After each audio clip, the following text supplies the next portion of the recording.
What is a hero?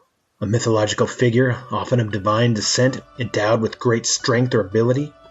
An illustrious warrior? No. It's a person admired for achievements and noble qualities, one who shows great courage. Welcome to the What's a Hero podcast, where we dive deep into what a hero is and what makes them that hero. I'm your host, Ken Frownfelter, and I'm going to be introducing you to some of the world's most likely and unlikely heroes. You may have never heard of them before, and they most likely have never met you. But they all have one thing in common. They are ready to do whatever it takes to help make you better, even if it means sacrificing everything for you. Let's get into it.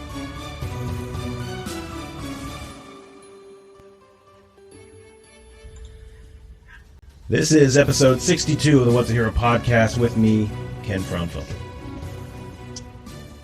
Until technology enables me to handcuff you from afar, I will need to arrest you face to face, man to man.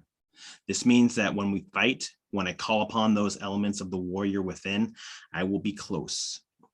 Close enough to smell you, to touch you, to strike you, to cut you, to hear you plead, and to hear me plead with you, to wrestle with you, to shoot you, to handcuff you, to bleed on you and you on me, to tend to your wounds, to hear your last words. Our meeting may be brief, but I will have had a more intense contact with you, my unwanted adversary, than with most of my loved ones. This is the beginning of the introduction in the book On Combat by Lieutenant Colonel Dave Grossman. And this introduction was written by Scott Madison, the Chief Deputy of Swift County Sheriff's Department in Benson, Minnesota. Additionally, in that introduction, it says, if we don't keep the warrior in the mix, we become glorified social workers with guns. We will fail at our ultimate responsibility, saving innocent human lives. And that was written by a police officer who said those words. And like I said, is within the introduction of that book On Combat. And, we think about these things that, the media is telling us to think about now. Hey, let's do social workers, let's do this. But it takes a time. It takes a warrior to have that mindset, to understand that when you're getting in close, when you're having to do things that other people don't want you to do, there is a chance you're going to get hurt. They're going to get hurt. And obviously, there is going to be tension and there is going to be strife. Your mindset has to be one that you choose to win, you choose to go forward, you choose to make that decision, whatever that decision is, but you choose to make that and say, I'm going to do that. I have to live with the consequences and I have to be willing to live with the consequences. But your mindset has to be there in the first place. Additionally, your mindset is derived from your why. And I've talked about this before. Your why is very important. Not only is that important, but what you do with that makes the difference as well, because on the back end, afterwards, the part where you have made the decision, you have acted, you have done what you're doing, and now you have to get to that point where you are now living with the consequences. How does your mind work at that point? There's a lot of life that has been lived by people and the decisions they've made and the life they have to live with those decisions. Some people are comfortable with it. Some people struggle with it, but there are people out there who are willing to help others get to that point. And I have one such person who is at that point, who is willing to help others, who has gone through a ton of things, and he is willing to share everything that he does by giving back to other people, by serving his fellow man. And he's not doing it for his own personal gratification so he can gloat and he can say, hey, I do this because it's I'm getting something out of it. No, he does it because it's the right thing to do. He's partnered up with some previous guests that I've had on here in their organization, and they work with them. And today's guest I'm going to be talking to is a retired assistant chief of police after 30 years in law enforcement, 24 years of SWAT experience, with at least 10 being in command, worked in and supervised every section of the police division, currently volunteering with local SWAT and K-9 teams. His future endeavors is to become a peer support speaker and advisor for agencies across the United States with that specific organization that I spoke about, which was irishangel.org. You may remember that we spoke with Amanda Coleman previously. He's working with her, and if you don't remember, Irish Angel is a nonprofit that protects the protector, helps and supports all first responders that deal with mental health issues, because he saw all the things that it took to get to this point. So without any further ado, I want to introduce you guys to, I guess, retired Assistant Chief of Police, Scott Mingus. How you doing, sir? Hey, Ken, how are you? I'm doing well. Thanks for coming on today. Thanks for the invite, and thank you for your service, and definitely thank you for this podcast. I appreciate the opportunity. Absolutely. You're very welcome. It's an endeavor, to be sure. However, I get to meet people like you. I get to meet people like, let's say, Amanda, or other people that I would have not had that opportunity to meet and learn from and grow, and know that there are people who we might think of high and mighty, or high, we think really highly of, and yet they're people, because they go through stuff and they've struggled and they've had life to live. Absolutely. You got the beauty, now you got the beast. That's the last one we did. That's what they nicknamed us. So I'm like, that's about right. Oh, you and Amanda? Yeah. Yeah, that's cool. That's funny. So tell me about yourself. What's going on? Well, retired life is pretty good. Yeah. It took me a while to understand that, but it's really good. It's taken me a long time to get to this position and enjoy it and relax and be able to start this new endeavor. And it's been pretty good. Yeah. And you did 30 years, huh? Yeah, I started out at a sheriff's department. In Lee County is actually is where Auburn is at in Alabama, and I started out there for 2 years. Started as a reserve, actually. Got hired as a deputy. Worked there for a couple of years, and then moved over to Auburn. And not a lot of times the grass isn't always greener. Yeah. But it was for me, and I spent 28 years there, so it was awesome. So you're counting your reserve time as part of your 30? No. I did 28 with Auburn and 2 with the county, and then I did reserves before that. So you're not even counting your reserve time. So that's 30 plus years. Yeah, that's awesome. No, cool. I didn't do that. So we're gonna go back in time like we always do. Who was little Scotty? What was his thing? What did he do? What is that kid? Who's that kid that you're honoring today, being the man of the hour? He was a good kid. And I say that because I have 2 older brothers, and there's a big gap between my brothers. There's 11 years between my middle brother and 13 between my older brother. And so when they were pretty much getting out of high school, I'm still, a kid. So, I I was pretty much on my own. I didn't have, they would come over and all that kind of stuff. But I was good because my dad was a cop, and I had to behave. So, and he was a hard butt, so I had to behave. So, but good kid. I try to do the right things. And yeah, I'm assuming you played outside more often than not, huh? You didn't absolutely just sit inside. We didn't have friggin' video games. You went outside after you had breakfast, and then you dang played all day, and your butt better be home before the street light come on, because if not, you're in trouble. So right, yeah. I used to always time it. We used to have a little hill right before the house, so I'd be riding my bike, and because you could hear, those old street lights, you could hear them pop on before they light up. They had to heat up or whatever.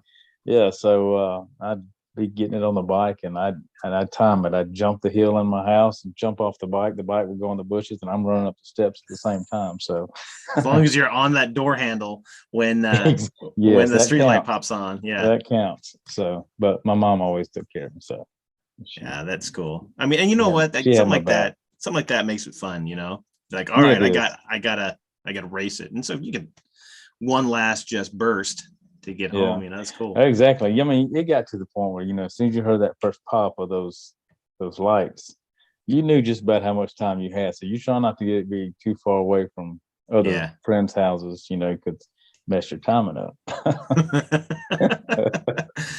So yeah, so you play outside, you do all that stuff, and you obviously, did you grow up in the same place your whole childhood? Absolutely. I did. Matter of fact, we just sold the homestead back in March. Mm. So I spent, 18 plus years there.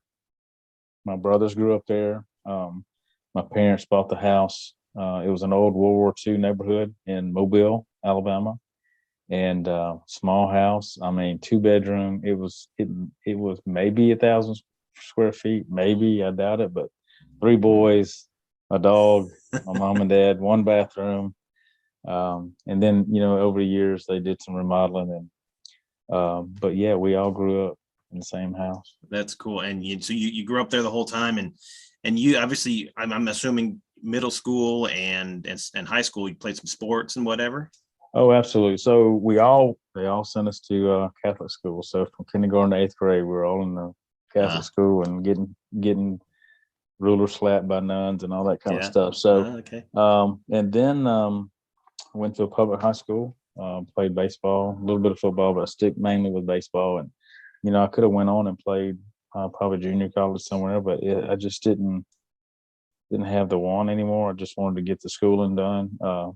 So I went to a junior college close to home, and then I went to Auburn University after that. And besides my dad, I'm the only one to go to college, so I knew it was very important to him that I got my education and That's went cool. off and graduated. And luckily, I got hired at the sheriff's department before I graduated, so I had a job. So Did you know that's what you wanted to do? Was it day when you were a one, kid, from a day kid? one, day one. He did 33 years in Mobile, and because, like I said, I was around more than my brothers were. He would, whatever events was coming up, or if he was doing something, I was there. Like Mm. Mardi Gras. It started in Mobile, and then it developed, and then it expanded into New Orleans back in early years. Right. Oh, okay. So, big Mardi Gras parade. He would, like, at one point he was like the captain over traffic division. So he would go to all the parades and make sure everything was up and all that kind of stuff. So I'd, ride down there and ride in the parades and see all the, I was around police 24 hours a day. So I did 30 years, but I'm 53 years old. I've been around police for 53 years. Yeah. So anytime he got to do something, I was there. And so that's kind of where It I just just knew it was just there there. was no doubt. Yeah, there's no doubt. Yeah. Absolutely. And there was nothing else that I guess tickled your fancy. There was nothing No, else that said, early on, as you get into like high school and whatever, and then I got to meet a lot of people. Um, he became chief of police in 1980, 1985. And so you meet a lot of people when you go to these different functions, a lot of federal guys. So I started thinking about federal stuff, mhm, FBI, Secret Service, da da da. And then as I got into college, and then I started doing the reserves, it's just, it's just, being a local cop is a lot different. sure. It's, Yeah. you're in a community that you live in and you're serving and you're not moving. Back then, the federal guys, every 3 to 5 years, they're moving, so Right. Yeah. the roots don't stay very, very long. Um, so I was good, I was good at doing that. And then once I moved over to the city side, I was golden. Were you able to get in with the first? I mean, obviously you said you were reserve, but were Mhm. you able to get in without much effort? You just, hey, I apply and got in. Yeah, back then, you're talking about late 80s, early 90s, it was, they were looking for bodies, Yeah. so it was pretty easy because once you get in, they know you, they know how you work, um, and how you get along with people and how you do your job. So it was a plus. So it Yeah. helped me tremendously. That's cool. So you get in, and was it everything you thought it was going to be getting into, and it wasn't Auburn first. It was what was Yeah, it? What? it was the Lee County Sheriff's Office Oh, okay. first. Yeah. Had an old school sheriff from the state who's a retired state trooper, by the book. You wear your hat, you make sure your brass is polished, and Yeah. all that kind of stuff. So, and then, but yeah, in ways it was, and in ways it wasn't. I was just me learning how to do things, and then as I got into it, it was everything. Now, once I got to Auburn, now that was a total different. You're not running halfway across the world to go to a call. Everything's there. The guys are close, and so Mm. there was a lot of things I had to learn. I did. In the county, you're on your own a lot. I Yeah. had to grow up. I had to grow up fast. I had to learn to BS really good. Yeah. Because Yeah. You my gotta have a back gift of my gab. backup was long way away.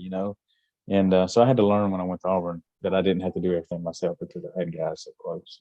Yeah, that's a big thing. Is I work for a city, and we get guys from that. We just work over in the county or whatever, and they'll Mm-hmm. come over, and we're like, no John Wayne stuff. Yeah, You don't get to John Wayne it. You're just gonna, you need to hold for your backup or whatever, yeah. or you're gonna, and the other side is you'll get the opportunity to make lighter work. So Mm-hmm. you can ask, hey, can you take care of this? Can you get over there? I need photos over there while I'm doing this, or Oh whatever the yeah, it case is. definitely it definitely made a difference. Yes. Yeah. So you get in there and you're working at Auburn, everything you thought it would be and more, or what? Yeah. It was I felt more home because I grew up in a city, that my dad worked for the city. And I could actually talk to him about it more because it was more on the city level and city government and all that kind of stuff. So we were able to talk more about it. His number one goal was, you know, be careful and treat people like you want to be treated. And, Right.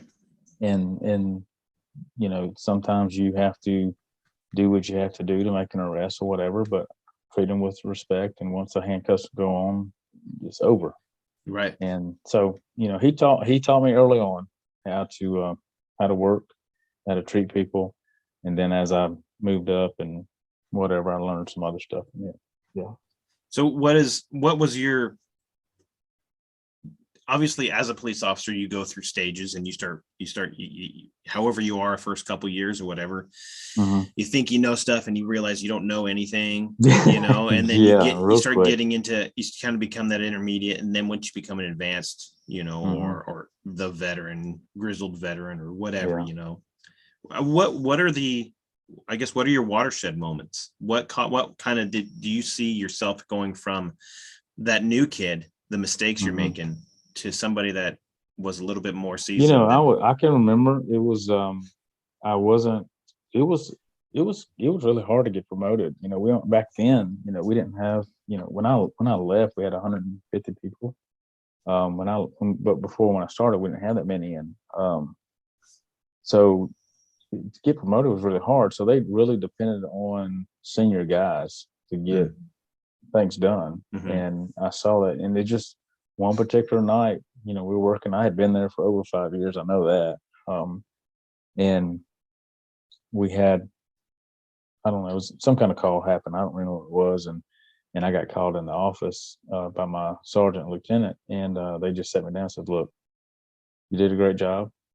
One day you'll reap the rewards of, getting promoted and whatever. And we appreciate it. And, X, Y, and Z. And they went through some stuff that happened that night. I didn't really think about it. You just react, you do it, you handle it, and you move on. Right. And, but then after we had that meeting, I kind of like, yeah, it's time to start moving up and concentrate on getting promoted and working at it a little bit harder. And So was it a call that kind of it was, just showed everybody that you were it was reliable? pretty much, it was a shots fired call at a local bar, and that if you go, you're going to go at least 2 or 3 deep, because it was going to be one of those kind of, so we showed up, had a traffic stop in the parking lot, and we ended up chasing a bunch of folks, and I ended up tussling with a guy. He had a gun on him. The gun come out. My lieutenant was there, and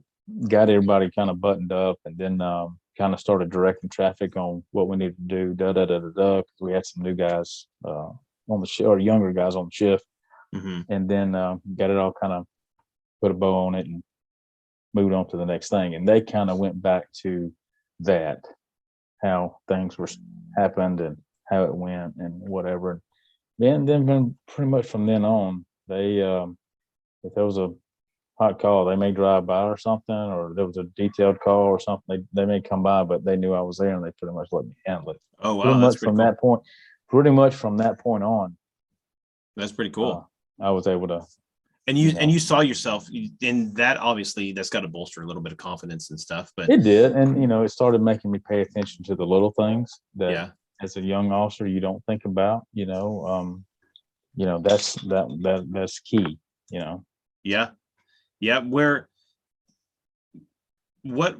As I guess looking back at yourself, do you see, like, during that time when you were trying to figure out who you are, what you're doing, do you see the mistakes that you were making? And did you see, absolutely. Because, and it came a little bit further down the line after I was promoted to lieutenant.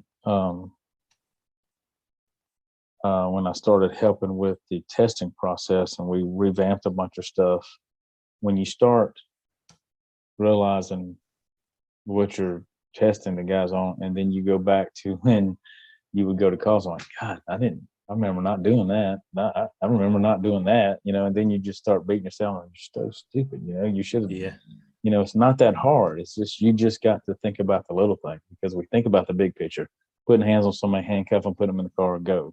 Right. All the stuff that happens right before, all the stuff that happened right after, and then the follow up to close all the you want to try to and all that. Yeah, and document the crime, the elements of the crime, so you can get that to the district attorney or whatever, right? And then but then you got to go back and think about, holy cow, I stepped in crap over there and I didn't even realize I did that. And I'm glad nobody saw it, because I can really hold myself accountable for it. Yeah, I've had to clean my shoes a lot.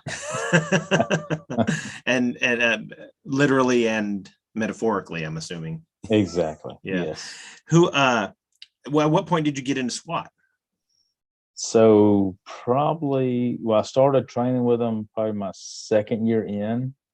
They had let me do that because you had to train with them before you got considered to be on. I had the previous 2 years with the county. I knew a lot of the guys, and then I started working at Auburn. So probably 4 years into my career, I started, I think it was in 94, started training with them. And then because my dad, he started SWAT team in Mobile in 1970, right after. So LA started in 1970. Dad started his team right after that. And so I got to see a lot of that stuff. So that was just one more thing, I said, oh, I got to do that. So once I started doing that and realizing the amount of training that goes into it, and you're actually, your brother's backup. I started looking at it that way. And at first it's all about all the cool crap, because you get all the cool toys, But then you realize why you're training and why you're doing what you're doing when you had that first call out and all that kind of stuff. So once it got in me, it was stuck. It stayed right there. Oh yeah, it was stuck. So I'm gonna ask you a question about your dad really quick. So sure, go ahead. He started his SWAT team not too long after LAPD did theirs, because LAPD pretty much the first in the nation. They started, correct? Yes, he started. I just had a brain fart about the chief that did it. But anyway, he started in 1970. So he starts it. And did your dad take the information? Did they go out to LA and learn what they were doing and stuff like that? I don't know if he actually did that, but in 1970, and I'd have to look at the paperwork. So in 2018, I went to the FBI National Academy. Okay. In 1970, he went to the FBI National Academy, and J. Edgar Hoover was the director. Okay. So I have all the paperwork from that, which is really cool. So along those same timeline is, SWAT's being built up in LA, and they have people from LA there. So I don't know if that's where the information came from, and then he took it back to the department. I don't know, but that's he developed it right after that. Oh, that's cool. I just watched a documentary, whatever, on the North Hollywood shootout that they Ooh, had, the 44 that minute. is a bad day. Yeah. I mean, it developed a ton of things. And so those of you that aren't familiar with that, there was a shootout. Do you remember what year that was? It was 92. It was early 90s. I can remember watching it like it was yesterday. Yeah. And so basically what happens is they go, these two guys, they were going to rob a armored truck. The truck doesn't show up. So they decided to go after the bank. They had thousands of rounds of ammunition. They had full body armor. They had all this different stuff. Go in the bank. This is a robbery. They get the money. However, when they're in there, die packs go off. So they're not able to get out. The cops, they surround the bank. And all of a sudden there's a shootout. The guys come out with full armor, automatic weapons and everything. And the cops at the time were only armed with 9mm Berettas and shotguns. That was it. And shotguns. And they didn't have rifles like you see in patrol cars today or anything like that. And they had to actually go down to a sporting goods store and get rifles. And apparently, and if I'm not mistaken, even the shotguns only had buckshot. They didn't have slugs. Yeah, I think you're right. And so they, and I guess one of the guys that went down to the sporting goods store and said, "Hey, we need these. Give these to us, and obviously we'll bring them back, or we'll pay for them, whatever." Yeah.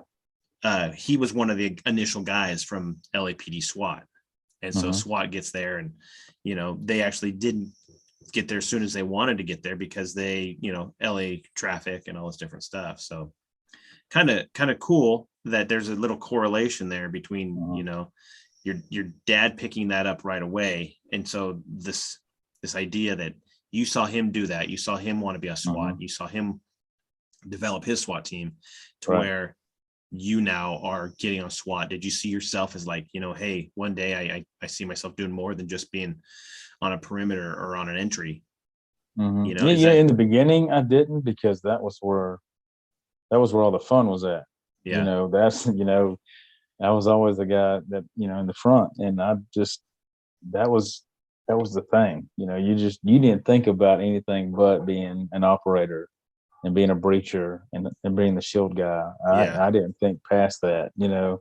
Now once years went on and our team got bigger and we started doing some other things and I started getting promoted, well then I took I'm more of a team leader role. Did you ever have one of those calls where you do it and you just go, you knock it out and you get done later on and you're like, holy cow, that could have been way worse than I thought it was? Absolutely. Maybe detectives come back later, hey, check out what we found. Oh, absolutely. Friggin'. Yeah. I was running the team, and I don't remember what my rank was at the time, but we had a kid in an apartment complex that had two other roommates. It was a 4-bedroom, but he only had two other roommates, and we had a search warrant for narcotics, and I was running the team. And so luckily it was on the downstairs, 4-bedroom, walk in, you have an open floor plan, living room, kitchen, and then a little hallway. You had a bedroom off to your right and in front, and then you had two down the hallway. So, college kid, not thinking nothing about it. You've done this 1,000 times, you reach the door, you bang it, you go in.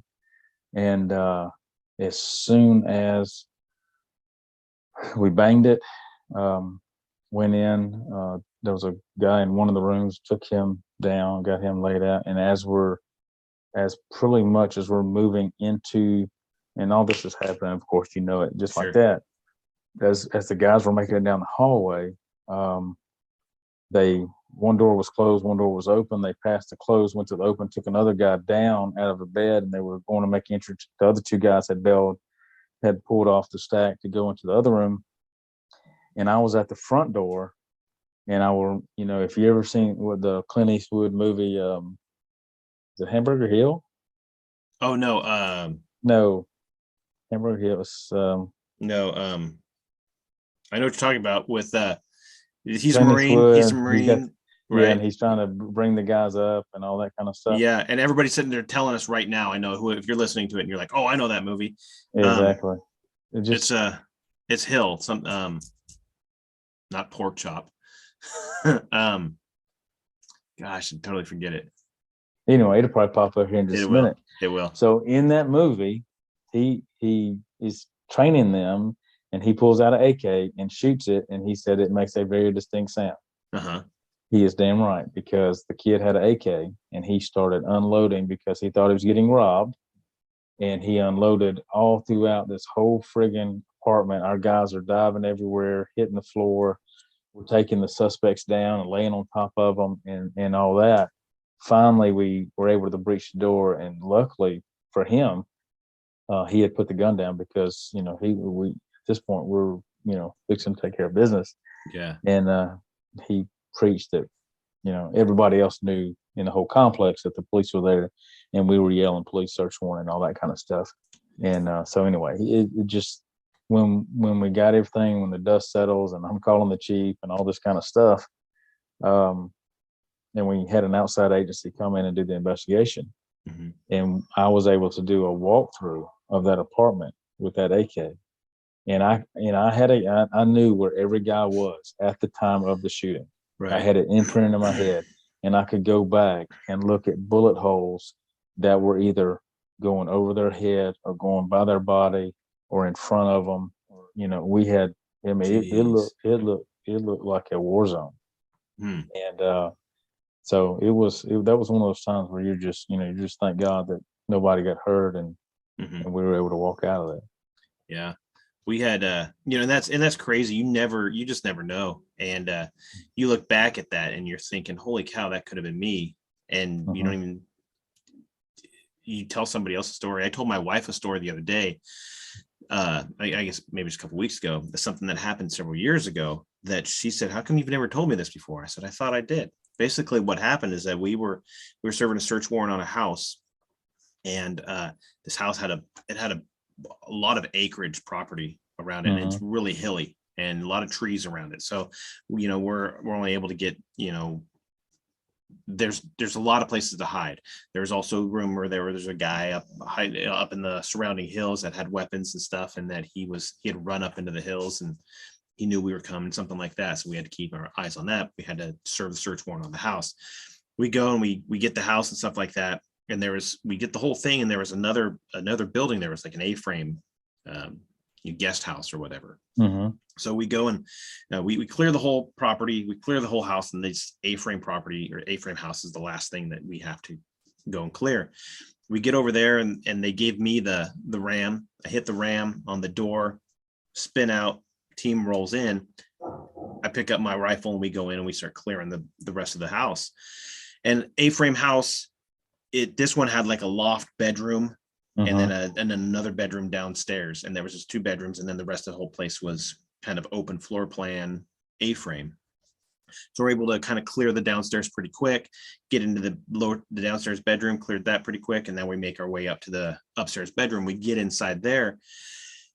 Nobody's in there. We clear it. However, there was a little door that looked like it went to like an attic crawl space. And so there's a chest in front of that door. So we slide that chest out of the way. We open the door, and they need someone small to go in to go check this attic crawl space. Who's the shortest guy on the team? I know that table. So we go in, we check it. Everything, it turns out clear. We're like, all right, cool.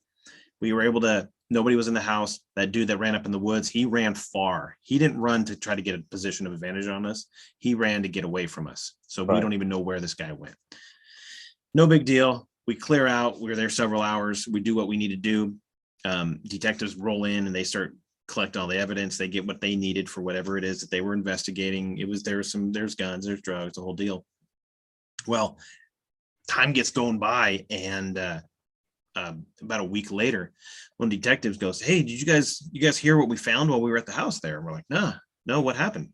He goes, "Here, let me show you a video." And he shows this video, and it just shows the field down below the house. And he goes, "Watch this." And you hear somebody go, 3, 2, 1, and this giant explosion goes off in this field. We're like, holy cow, what was that? He goes, "I don't know who cleared that upstairs bedroom, but there was a chest in front of that door. It had this bomb inside of there." Holy crap. And I was like, yeah, that was us. That was me. I moved that chest. He goes, "Well, you luckily it didn't go off on you guys." And this was a huge explosion. I was like, oh, So I tell my wife this story. She's like, what? Luckily, I told her 3 years later, or whatever, 4 years later. So she's like, you never told me that. No, I know. That's why. Yeah. But yeah, you never know what's going to happen. You go back Heck and no. you I can. Yeah, that's. Oh, you just trust the grace of God is keeping you, exactly, because you're doing the Lord's work is what you're doing. Mm-hmm. So I told, that's what, when I train with some of these local guys, I'm like, sometimes when you're doing SWAT, you get put into a situation that just absolutely friggin' sucks. It's like a military vet that's deployed overseas and they're clearing houses or whatever. Sometimes you just get stuck doing crap. yeah. But that's why we're here. We just have to do it and keep moving. Yeah, because you don't do it. Who's doing it? Exactly. Is it going to be some numbskull that is just too dumb to know better, and then he messes it up, or do you trust that it'd rather be used to make sure people are okay? Yeah. If you got any kind of mindset about in this calling, you want to be that guy. Right. So I'm assuming, so you go through, how long did it take for you to get promoted outside of patrol? So I got promoted to corporal, and then I started doing, matter of fact, I actually started running a dog in 2005. So I got promoted. I had been working for a long time. So 2005, I got a bomb dog, and we worked for 11 years together. Wow. And I actually was promoted to corporal, sergeant, and lieutenant every 3 years after that. I mean, once it started, it was like, oh my goodness, it was like every 3 years I got promoted. It seemed like, and I mean, I don't seem like that's actually what happened. So I worked the dog as a lieutenant. I worked detectives as a sergeant over a group. Then I took over narcotics as a lieutenant, and still had the dog, run the dogs. And then once I got promoted to captain 3 years later, um, in that time frame, I ended up retiring her, and she made me look really good. So she did very well. So, Yeah. But with SWAT, those were the fun things. Canine SWAT, that was my fun stuff. Yeah. Not the normal BS stuff you had to deal with on a daily basis. Where did you learn the most about yourself during your time? I mean, those times where you're like, okay, I need to change how I do this, or wow, the introspective look, Probably as soon as I made sergeant. Yeah. Probably because I became more of a leader in every aspect of the department, other than because I was a firearms instructor, I was a BT instructor, I was SWAT team leader. I mean, I was one of the team leaders. I was a detective sergeant now over a group. I was running the dog, and running the bomb dog. That we didn't. That was it. We didn't have a bomb squad and all that kind of stuff. So during football season, I organized all the dogs coming in for searches and all that. So that's when I pretty much knew, I needed to. I was coming into my own as a supervisor, and people were depending on me and looking up to me, and that's when I started. I think, you and I had talked about being a cop's cop. That's pretty much probably because as a corporal, they were not in our department, they were more of an FTO. Okay. So that was very important as training. That's corporals or FTOs are huge for an organization. Mm-hmm. Make sure that you pound in the policies and the training and all these on these new people coming in. So I was really into the training. That was, but as a supervisor, when I got those sergeant stripes, that's when I started figuring out, I need to, if I want to make myself in this department better, I really need to, Yeah. Did you have a good balance between work home life during a lot of this? Or? Yeah, early on I did. At that time, prior to the sergeant thing, 2 boys, they were great. coaching baseball, coaching whatever sport they were doing, mainly baseball. I did travel baseball because that was my thing. Well, that was their thing, which was good because that was my thing early on too. So, yeah, that was a lot of fun. And then, there was a good balance of doing everything. And then as I got into getting promoted, then the stressors started, unbeknownst to me, started getting up there. And so the personal thing started taking a hit, but the professional thing was going forward. Oh, okay. All right. Did you have a solid support system at home? Wife and Oh yeah, I always kiddos did. Yeah, it was great. I always had that. Was never an issue. The issue was always, me or something, dealing with whatever at work or not dealing with it, so to speak. Did she understood the gig from the get-go? Yeah, she did. Her brother was in law enforcement, so she knew what the deal was. And that makes a huge difference, is having that support system. You come home Mhm. after let's say a dead baby call or some horrible car crash or something like that, and you can unload, and they're able to help take that a little bit of that load off, or what you don't talk to them about, and they get it when you say, I'm not going to talk about it or whatever. I just had a bad night or something like that. They get it, and they're not going to push it, and that's good to have that solid. But it's like personal, I'm 0 for 2 in the marriage department. I just go and take that. So, but when it came to the kids, we were always on the same page. That's cool. And we raised them together, and never had our personal stuff was set aside. We did whatever we need to for them, and we still do that. And they're grown, they're adults now, but we still, Yeah. And your kids were good. They proud that dad was copper and.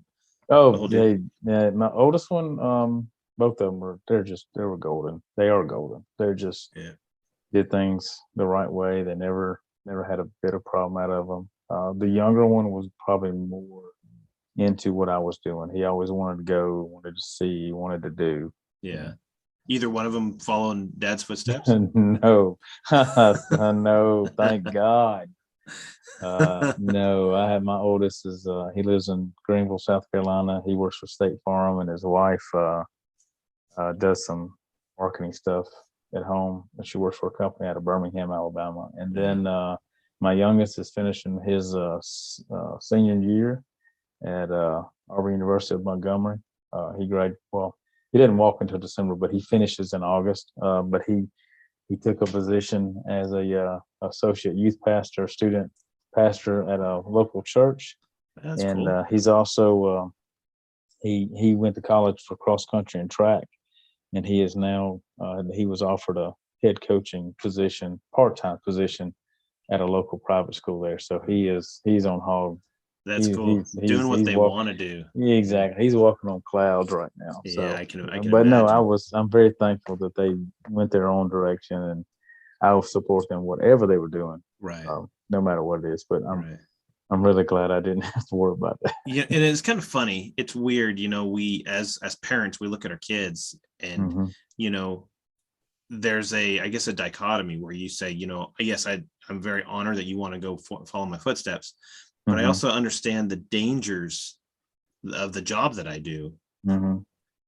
That I don't want you to have to think about. I don't want the stressors and the. I told them all. The kid, when it came to kids, I told them the cool stuff, the fun stuff, the stuff we get to see, or stuff like that, and and when we had training, they'd see the stuff. But there was not a lot of details on certain things that I did. I just chose to, I'm always honest with them, and I always told them straight up what the deal was. But there's some things I just left out. Yeah. And you have to. And, some people might say, oh, you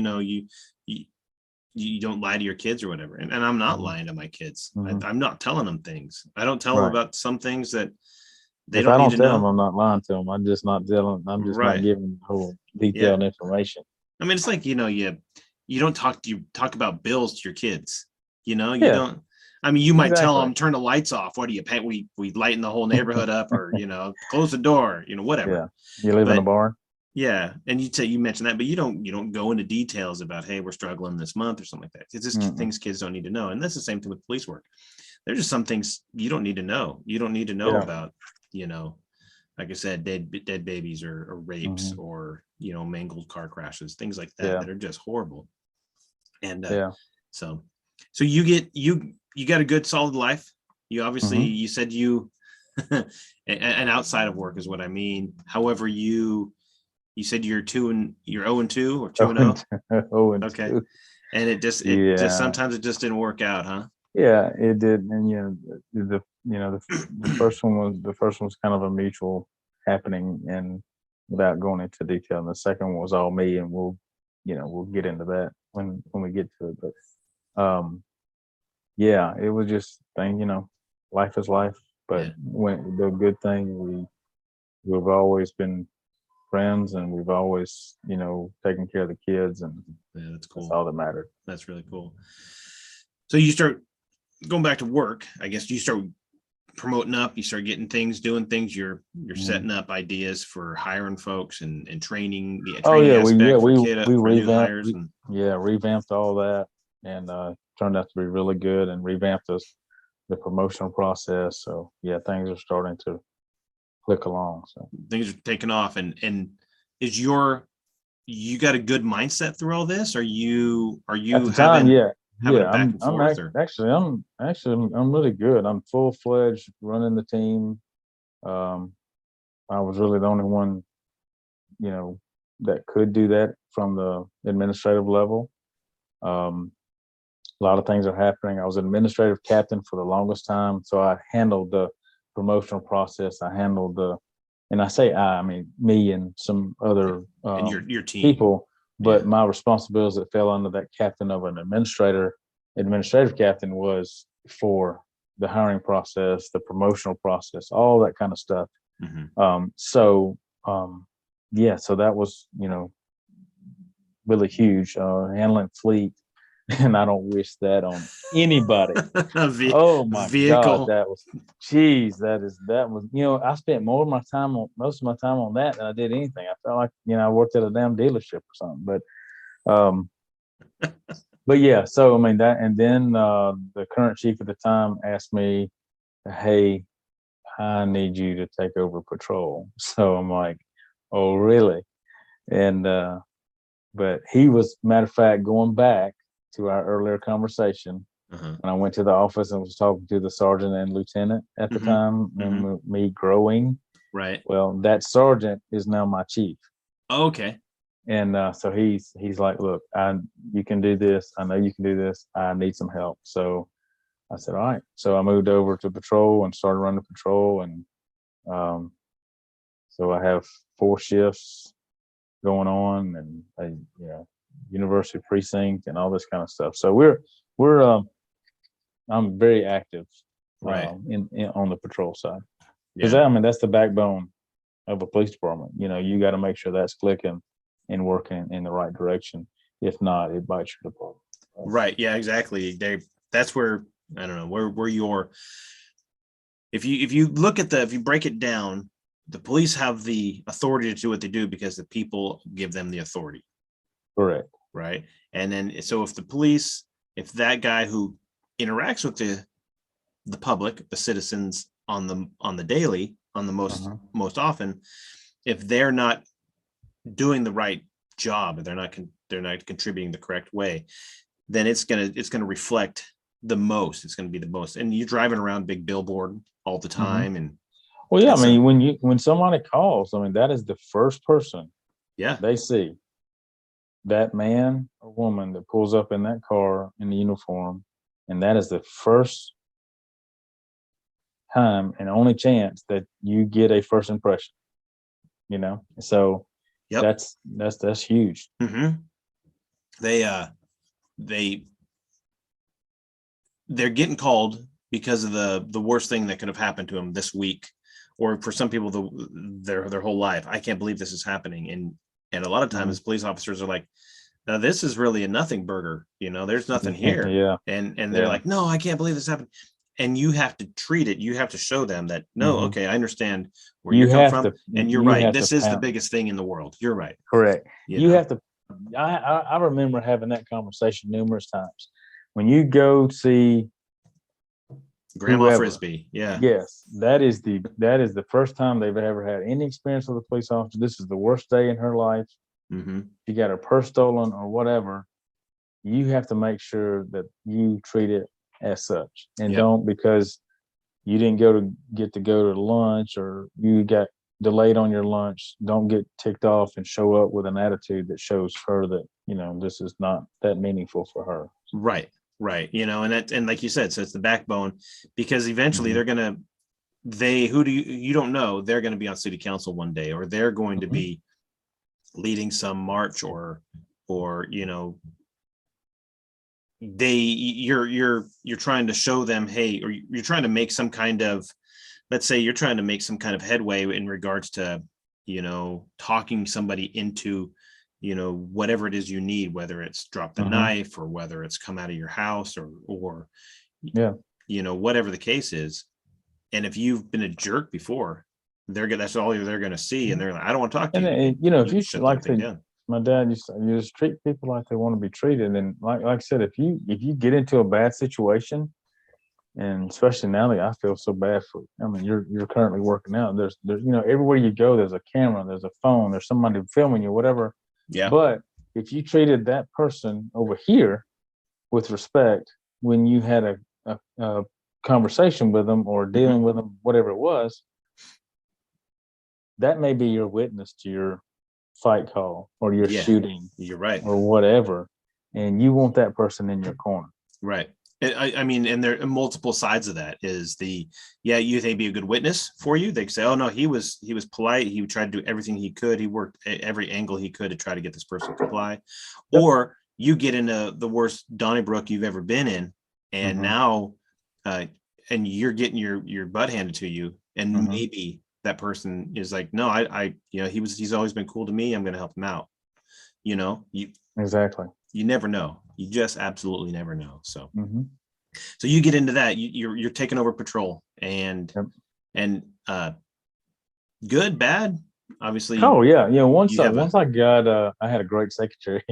yeah, That is an assistant but makes a big difference, huh? yes, she was good. And I told the guys every day, I'm like, y'all can tick me off all you want to, but don't pick that lady off, because she controls everything. If you want to have a bad day, go make her mad. So but yeah, it was once I got my feet wet and started clicking along, and it turned out to be really good. That's cool. And so you were saying before, and I mean, this is a captain at this point. That's a deputy chief for your department? No, captain. No, we had a captain, assistant chief, and then chief. Oh, okay. Yeah, And our so, captains were in the administrative. If we had staff meetings, it was captain and above. okay. And so where did that part come in at, where you decided, hey, you know what, I'm going to go ahead and try to be deputy chief, because you did get to that point. Yeah, that was after the crap show.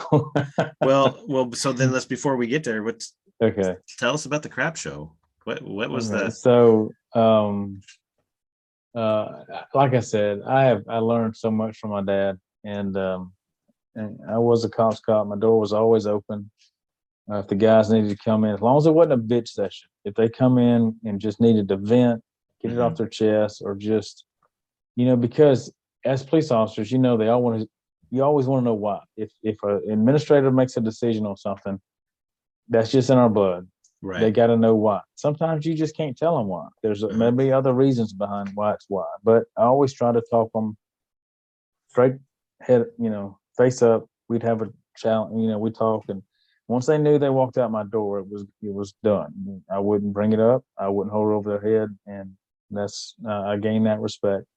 As a captain in patrol, I'd come out at night, and ride Cool. around, and because my guys, and I say my guys, I will continue to say my guys in the South. That goes for the ladies too that are working. It's just a Southern thing. I get you.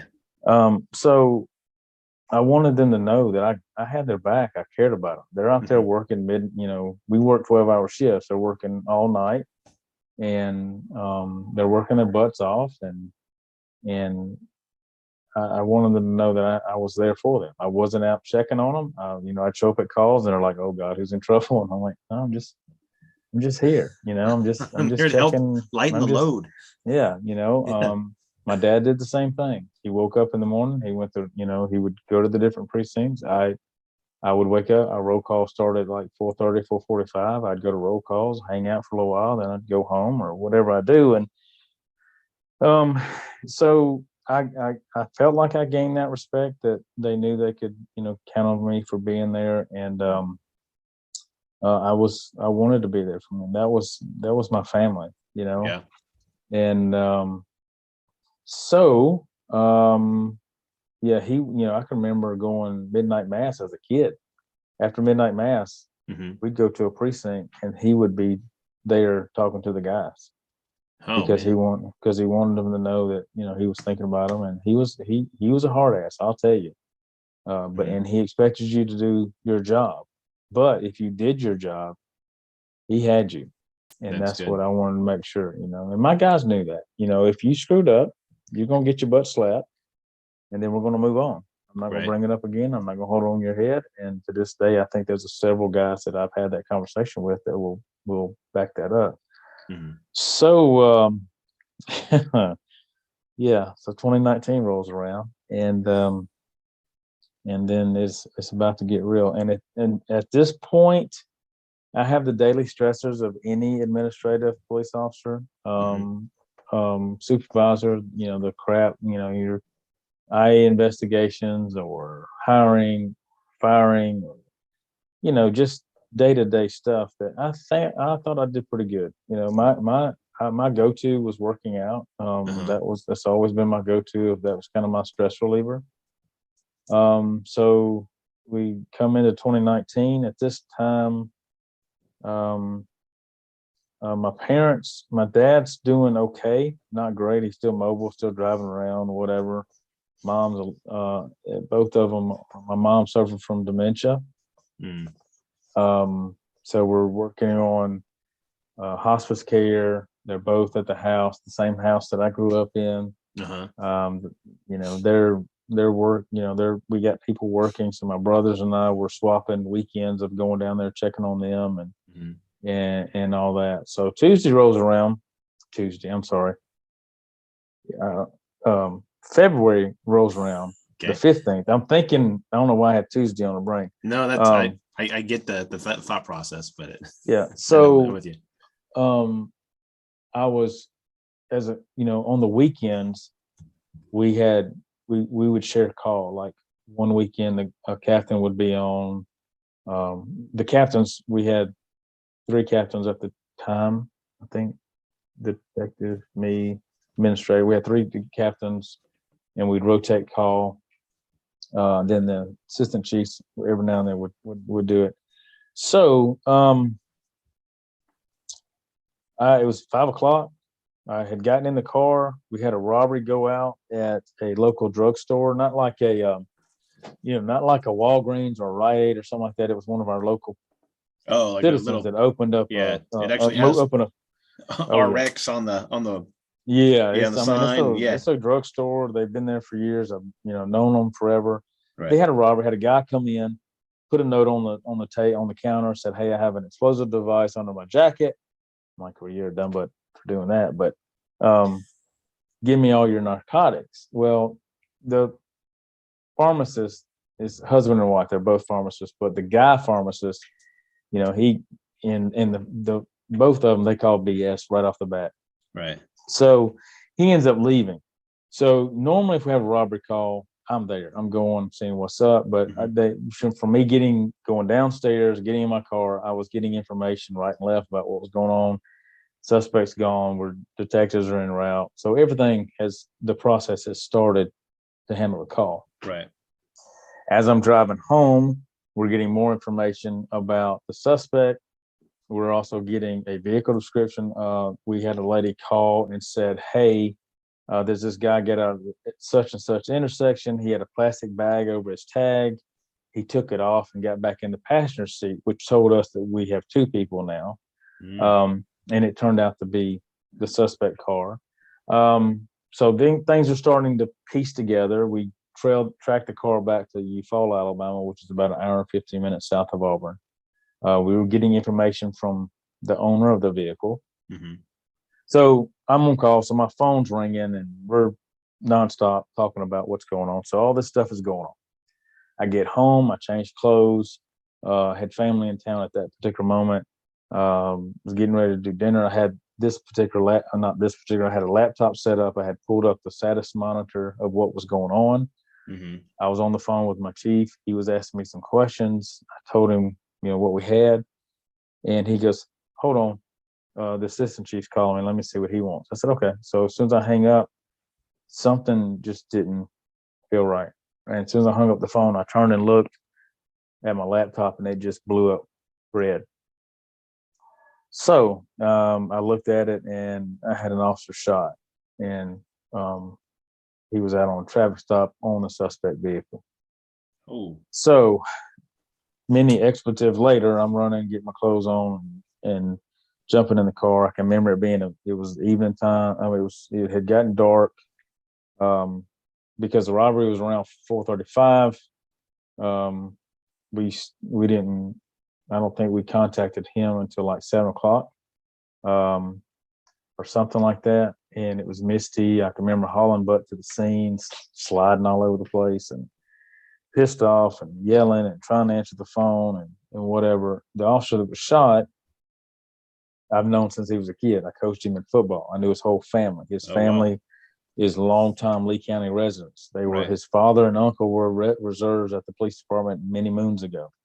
So I knew the whole circle of this group, So I'm thinking about him. I'm thinking about that. I'm thinking about the suspect, and the information I'm getting. I went ahead and activated SWAT. Just told them to meet me on scene. What happened was his name is Justin Sanders.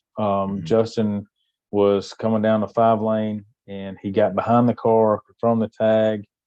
2 occupants, female driving, male driving, fitting the description. He had kind of gotten close where he could see the jacket. It was a camouflage jacket the guy had on. Of course, you're in Alabama, you're gonna have a camouflage jacket. Anyway, and he gets behind the car, and he was waiting for backup to do a felony car stop. But before he could get back up, the driver pulled into a Dollar General. The Dollar General is sitting right there, and there's a construction site to the side of it where they're building apartment complexes and strip mall. Condos and townhouses. So he pulls in behind them. At this time, he's committed at this point, and he's thinking, crap, he's in front of a open business. There's people in the parking lot. He does a traffic stop, and he gets out of the car, and he makes his first mistake, which we have talked about. He survives this encounter, by the way. And we have talked about this many times, and he and I talk every February 15th. So he goes up to the passenger door, and the guy's got his hands up on the counter. On the dashboard. He's still got the rubber gloves on. And Justin opens the door. The conversation goes on. And I'm knowing this because we see the video later, but this is kind of just to speed up the story. The guy all of a sudden makes a movement, a gesture to going towards the bite of the seat, and he grabs a pistol. Justin goes in after him. Justin's a pretty big fella, country strong. Basically, they get into a struggle inside the car, and the guy turns around. Justin is wearing a lapel mic, which is actually here instead of on his collar. And as he reaches in, the guy turns, the gun goes off. It goes through the lapel mic, right through here and out the side. So under his chin, right under his chin, out jaw, busts his jaw all up and goes out. Justin turns and heads back towards his unit, trying to get away, gain distance. He falls. The guy gets out of the car, and he just is walking behind Justin, just shooting at him. Justin makes it to the back of the car, jumps over the construction fence, and luckily it was dark enough. The guy just changed his mind looking for him because he couldn't see him, got back in his car, and they left. The reason that was important because I had called SWAT there because we thought we were going to have to search all these open townhouses that were being built because we thought he had ran over there. Right. But once we saw the video, we knew what had taken place. So I moved SWAT actually to another location so we could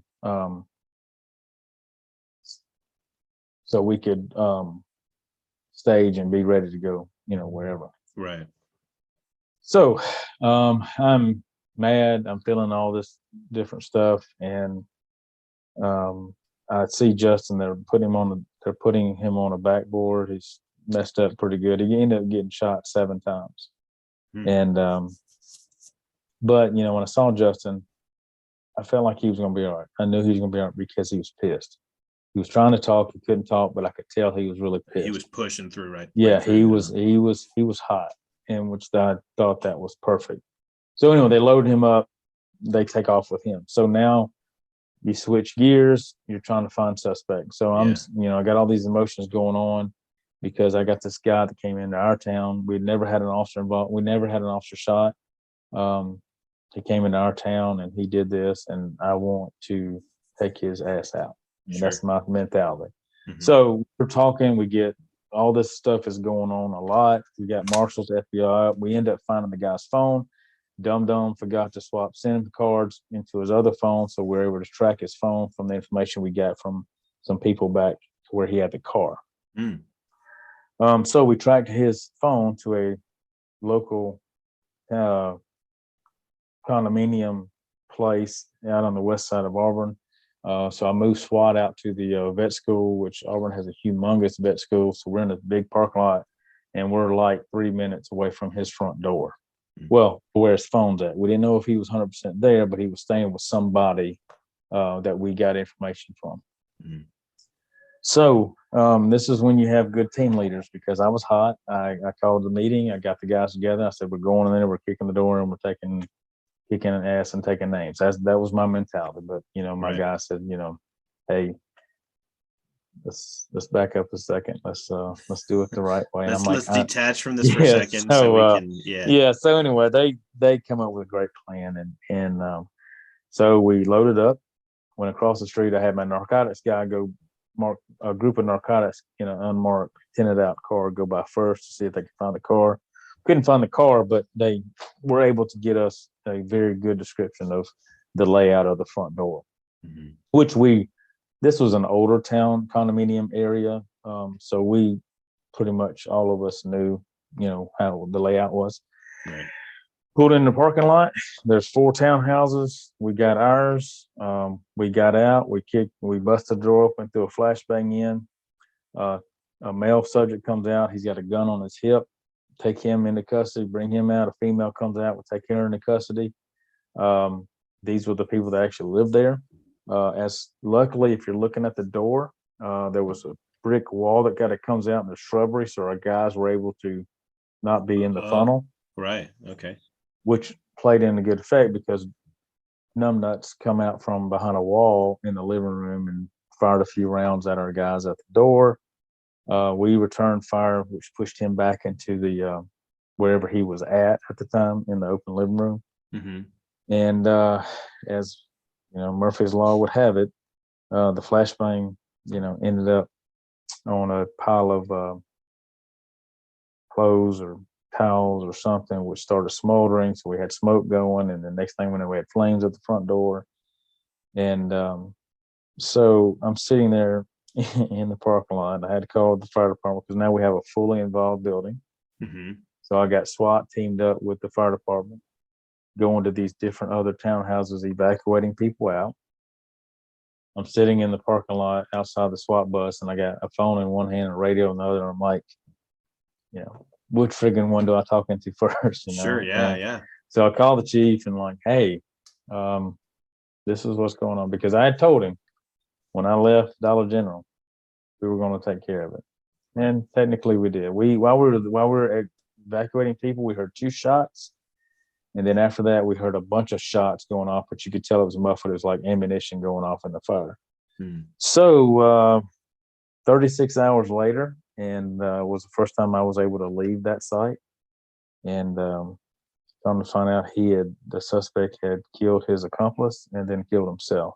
They were laying on top of each other, and all the guns were recovered in the apartment. Wow. So I'm sitting there, I'm thinking about Justin. He's now being taken to Birmingham, Alabama, which has a great trauma center. They did such an amazing job with him. So we got that going on. I got 3 crime scenes that 3 different agencies are working. And I'm worried about my SWAT guys because they were involved in a shooting. They were getting shot at. But I had to just kind of flip gears and just say, look, I'm thinking about all this, but all my emotions, I'm having to just put in a box and put on a shelf because I got crap to do. I'm responsible for the SWAT scene.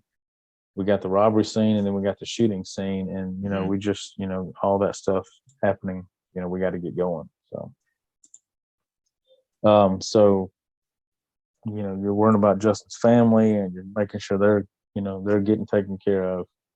And like I said, there was some follow up days later that we had to do, but it was just a constant. You got 3 different agencies you're working with, and trying to keep the lines of communications open. Plus, you got the media going on, and so it was a hellacious 3 days. Yeah, full plate on that one. Yeah, real quick. Yeah, real quick. Right. And so was there any detrimental issues? Obviously, other than Justin's hurt, but he's doing well. But you didn't know this at the time. You're busy with the investigation, so you don't even. I had no idea. Only thing I knew about that he was the face shot. I didn't know about any other. I didn't know how many times he'd been shot. And were those other shots? Were those like in his backside? A couple of them ended up in his vest. He had one ended up in his hip, which was, and then he had one in his butt, one through his shoulder. It was just kind of everywhere. Jeez. Did he get any chance to get shots off on this guy? No. Once he got hit in the face, the first thing, and we talked about it, the first thing he was trying to do, he gained distance. And he was trying to scream on the radio, but he didn't realize the bullet had gone through the lapel mic. Oh man! So nothing was getting out. But the guys coming there are actually the ones that had to put it all out because he couldn't get out. He had no idea that his radio was busted up. Oh geez. So he wasn't able to get anything out. He had drawn his weapon, but he was just trying to get distance and get cover. Get distance so he can get a good clear side picture or whatever. And then we talked about the traffic stop, because probably a week later I was able to travel to Birmingham and see him, and that's the first time I've seen him since he had left on the backboard, and he couldn't talk because he had a trachea. So he was doing everything by computer, writing it down.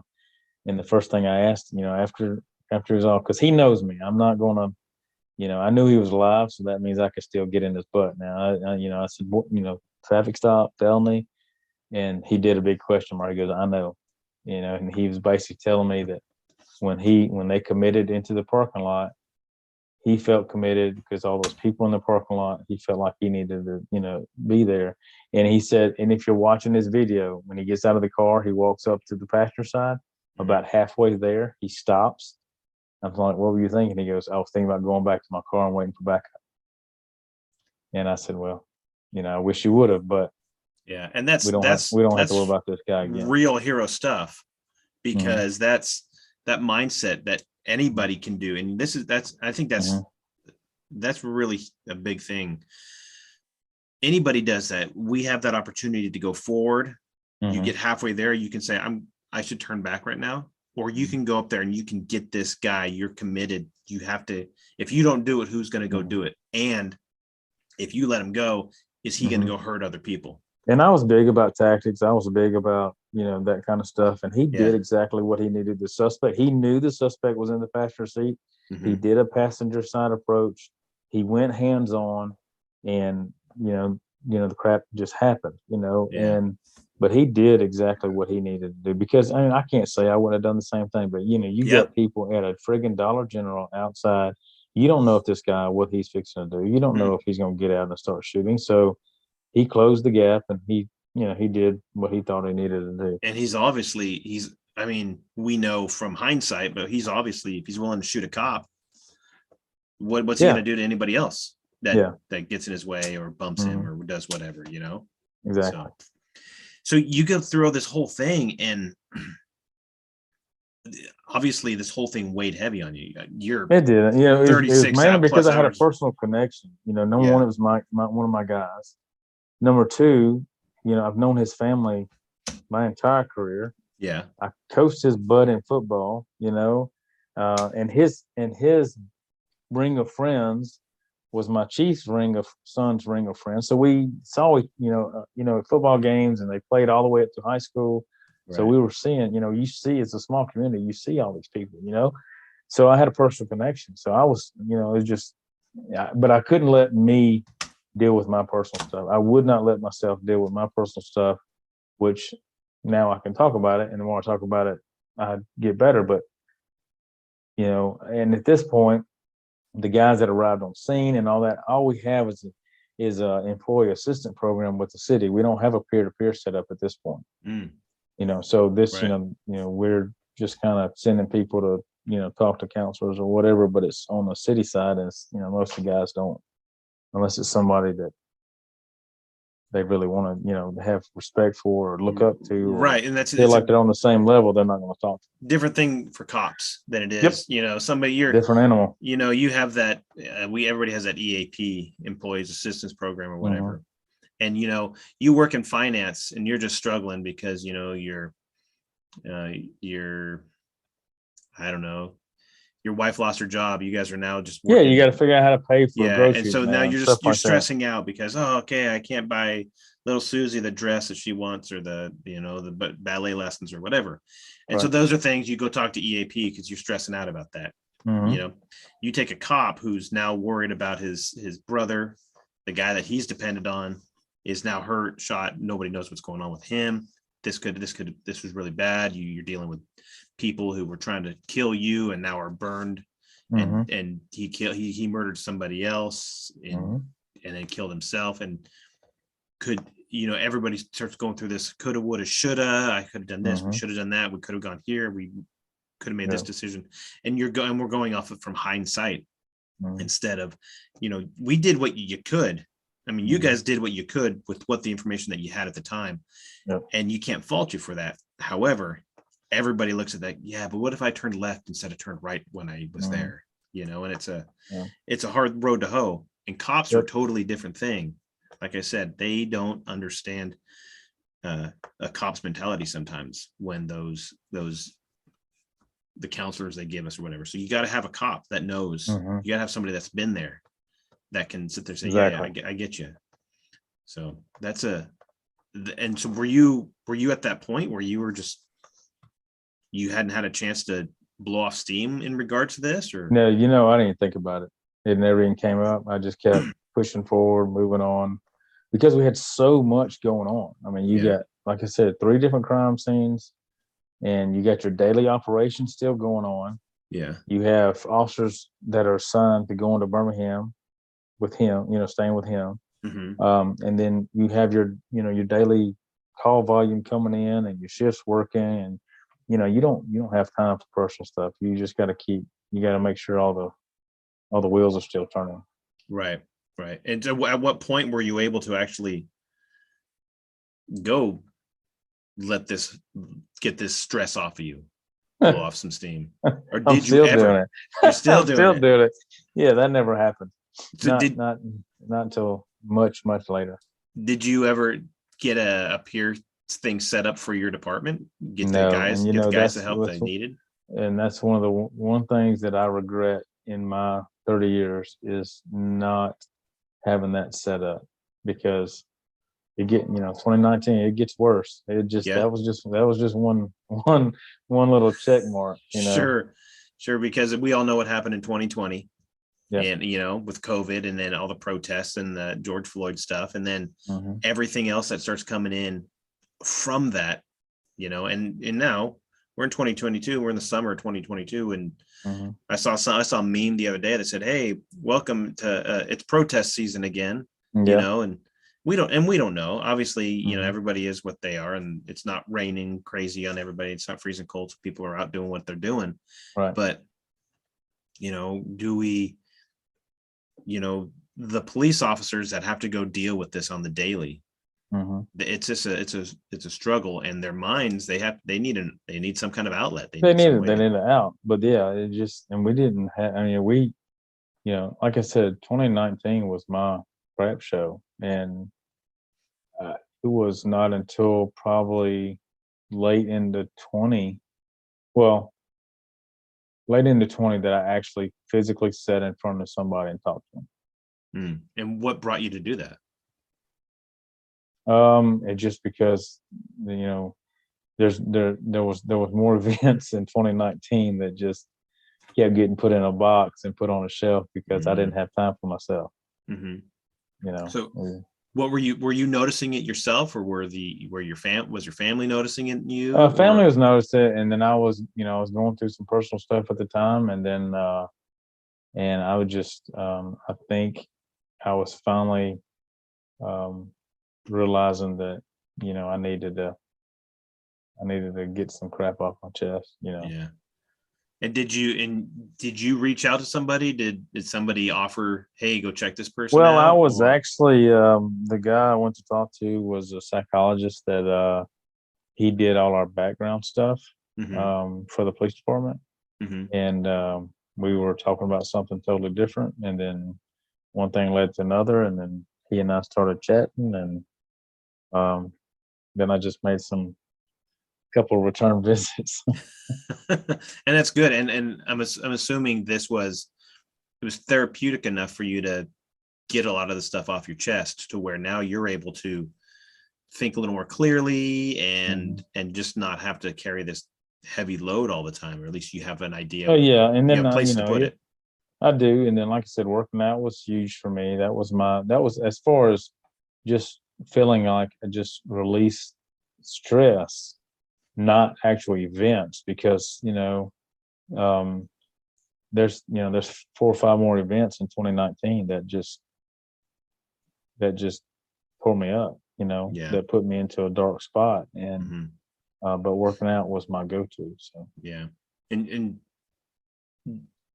was it at this point where you said, oh, you got enough, I don't know, enough stress relief, enough of the crap that you dealt with in 2019 off your chest, that you were able to go and focus on the job a little bit better and get that promotion to deputy chief, or assistant chief?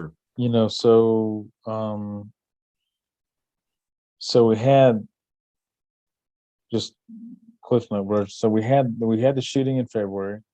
We had tornadoes come through in March that killed 23 people. Jeez. So we have guys that are just, working that, recovering bodies and all that. So I'm learning about them doing that. Logistically, we had to literally, we had to help the sheriff's office. It was in their jurisdiction, but we were close enough that it was a community right outside of Auburn. So logistically, we helped them because you got a mile-wide scene of destruction. And so we're rotating shifts with the sheriff's office, helping them with intersections and answering calls and all that kind of stuff. And then we have presidential visit come on. He came down, and which was really cool because we got teamed up with his CAT team. But I think about it now, it was really cool. But at the time, I just wanted him there. Nothing happened and get out, because we're still dealing with Justin's shooting. We got this tornado hit, and and then we rock into May, and then pretty much May just, it was over the cliff at that point. So we had another shooting in May 19th, Jeez. I was in Mobile at the time, dealing with my mom. She passed away while I was there at 3:30, and we had a shooting around 9:30 that night, and I had 3 officers shot and 1 was killed. So Ugh. I was caught between my blue family and my personal family, Mm-hmm. and it was just one thing after another, just like torn. So as soon as I buried my mom, I talked to Will's widow. Justin is actually home by this time, so we got him home, helping him out. The tornado thing has kind of slacked off a little bit, but now we have 3 officers shot, 1 died. So now we're preparing for a funeral. I have 1 officer that is, that was airlifted out. He's in the hospital. 1 recovered and left that, was out that night. So I went to the widow, and the officer that killed was William Bigner. He was one of my rookies when I was a corporal. I trained him, and he had become a really good officer and a senior officer, and he was doing the right thing at the wrong time. So he was trying to help his officers, and he ended up getting shot. So Did um, did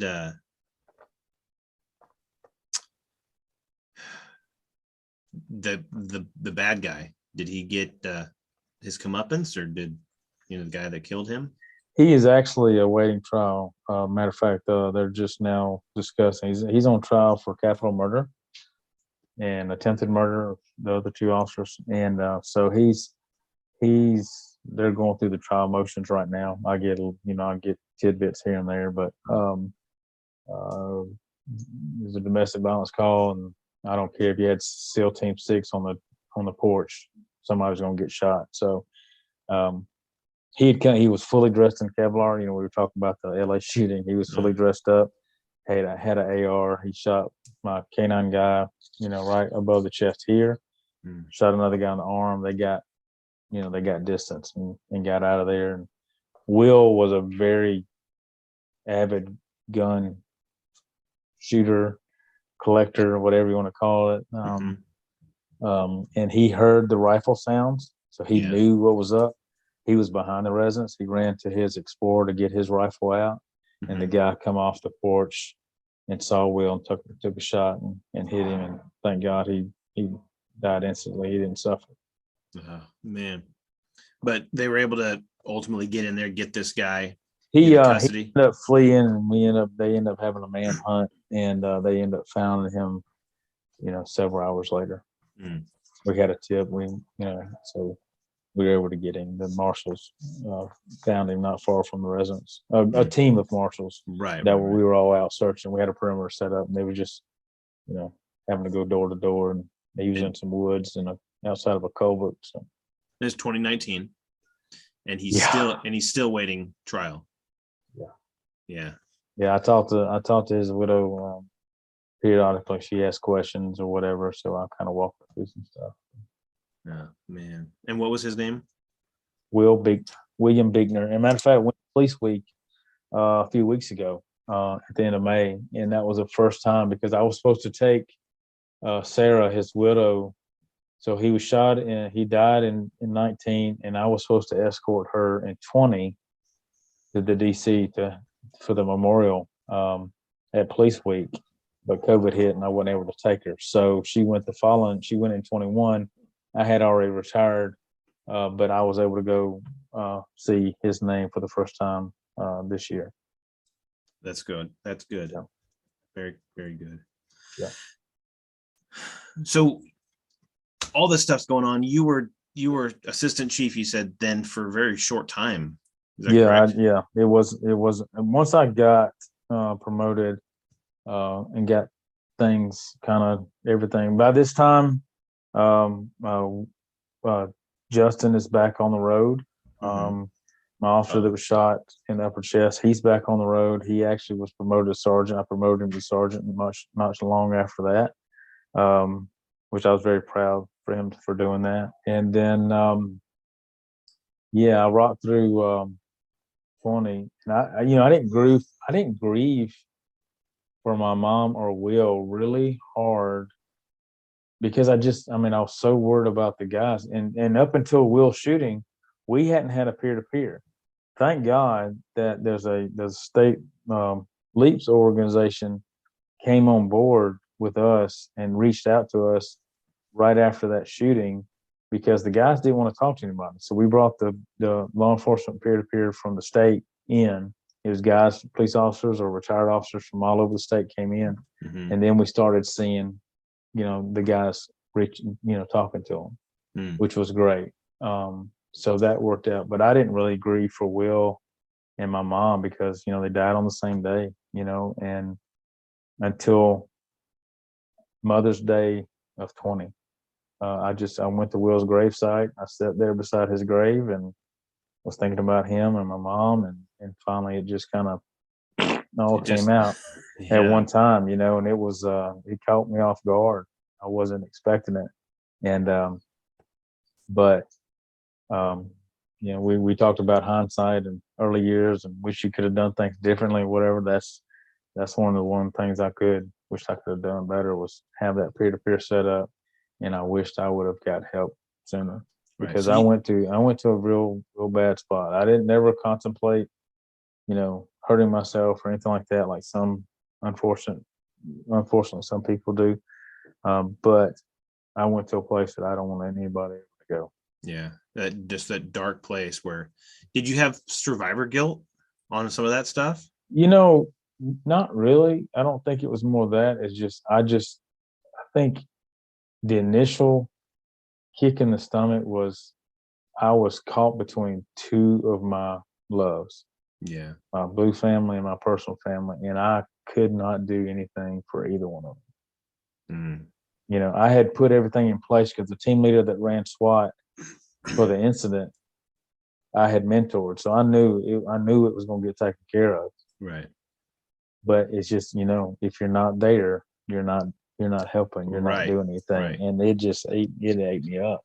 Yeah, because as a cop, because you're at that Yeah. point where as a cop, our job, we see ourselves as the one we're the fixer.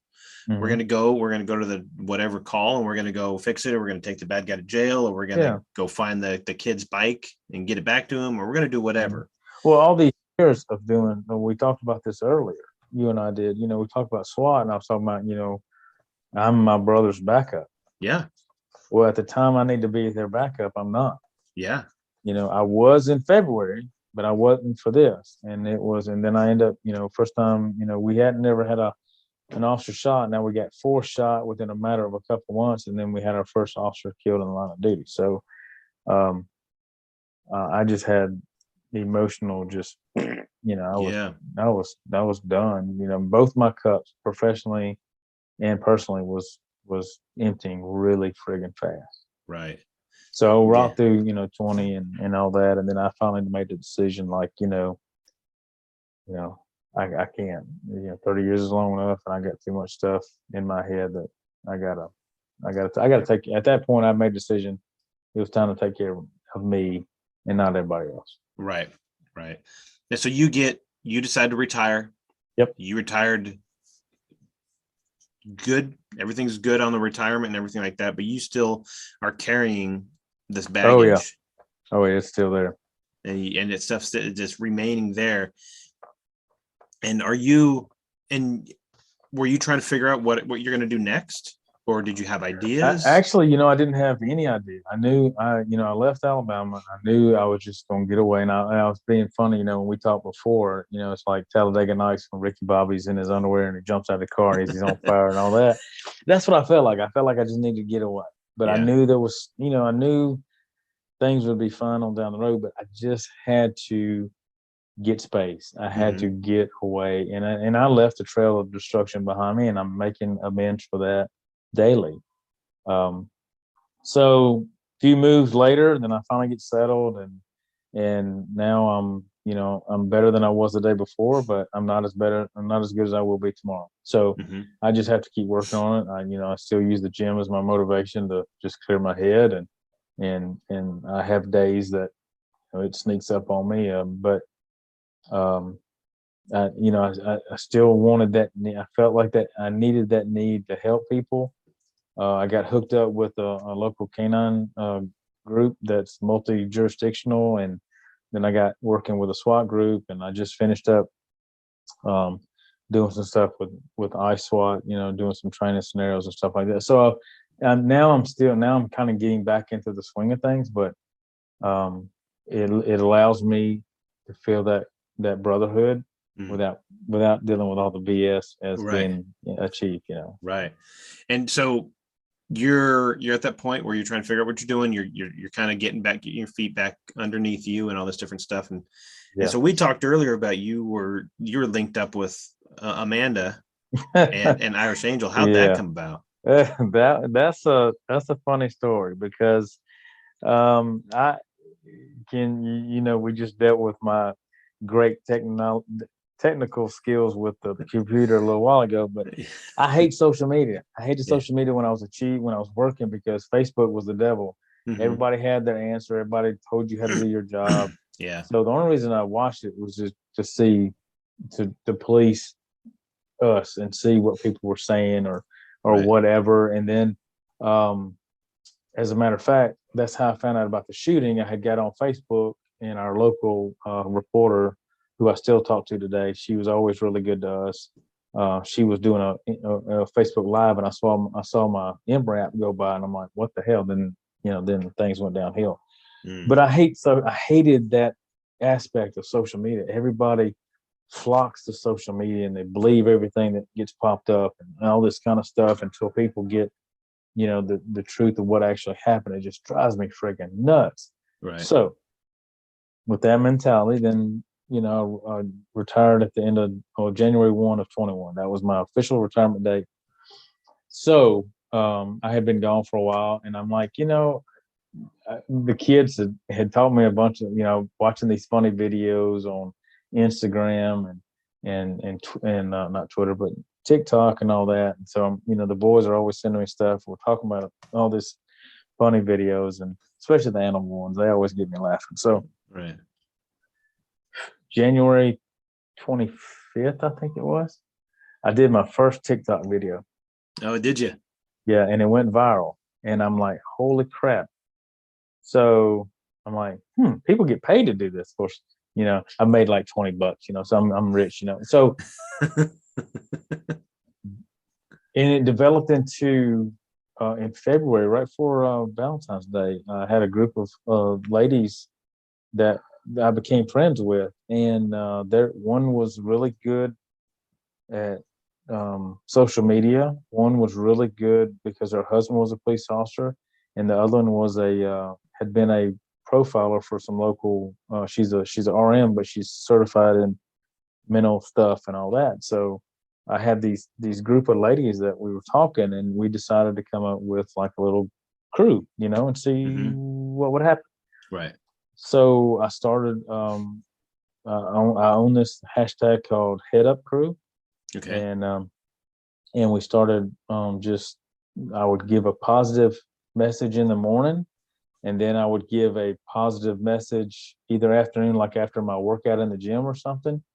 And I kind of found out that the more I would give a positive message, or the more I would do something after the gym, was like, hey, keep your head up. And I came up with a head. It's not heads up, it's head up, because I'm talking to you. I want your head up. Right. I want you to, it's just like I did when I was training guys. You keep your head up, you finish the mission, you don't stop until it's friggin' done. Right. Don't worry about what's behind you. Your guys got that. You keep your head up and keep focused. So that's kind of where it came from. And we started doing these positive messages, and we would do lives, and we'd get the people coming in, and it started being fun. And it was actually really beneficial for me, because a couple of times I've told my story on the lives, and then a couple of times it's just been really beneficial to just start my day off on a positive note. So one day I am trying to think, either I was looking at my post or something, and Amanda reached out to me, and she goes, hey, I've been watching your post, and I know your story, would you reach out so we could have a conversation? I'm like, sure. I've never Yeah. talked to anybody from Dublin, England. So, Dublin, Right. Ireland. Why not? Let's see Right, what right, happens. right. Oh, I think you Yeah. just started something by calling it England. I think Yeah, I know. they take that personally, don't they? Oh yeah, God. Oh yeah, England. Yeah. So when she hears this podcast, she'll remind me of Yeah, that. there's So you're going to hear about the volcano that's going to yeah, explode in she Ireland. Yeah. she knows damn good well that I don't know anything about on the other side of the pond, so she'll get it. She'll figure it out. So anyway, so I reached out and we started talking, and she goes, "Hey, this was back in October, November of 20. No, 21. Sorry. Um, and see, my father passed away in September of 21, and it was after that when she reached out to me and started kind of connecting the dots of my history. And so we talked, and she goes, "Hey, I would like to. I heard your story, and I would really like to bring you on as an advisor and maybe help out with Irish Angel." And she went to and told me all about Irish Angel. Plus, then I did some research prior to calling her, and it was kind of right up my alley. It was they're helping first responders and vets who are suffering from PTSD and suicide ideations and addictions and trauma and all this kind of stuff. So, man, one thing that led to another. Next thing I'm on a plane with I call her my little leprechaun. She gets mad at me all the time, and so we're flying to all these different places, talking, telling stories, and she's telling her stories, and I'm telling you, if it, and you and I were kidding. I said, when she's flying back to Dublin today, and I told her, I said, we got to go to Oregon. We'll do this in person. She goes, "Oh, we are." I'm like, "Yeah, you've taken me everywhere else. I'm taking you to Oregon." So, but it's a nonprofit. She doesn't take one dime. She pays everything on her own. Yeah. She has a heart the size of friggin' Texas for this. She has a will to make this happen. Yeah, she knows this is her life's mission. Yeah, this is what all God she put her wants on to do. on earth to do. All she wants to do is protect her. So yeah, if we ever make this trip, if we ever hook up again, yeah, you have heard my story. Sure. You have not heard her story. For the first time since I've known Amanda in September or October of 21, and whenever we went to an event that was going to help bring some donations to the nonprofit in Cape Cod.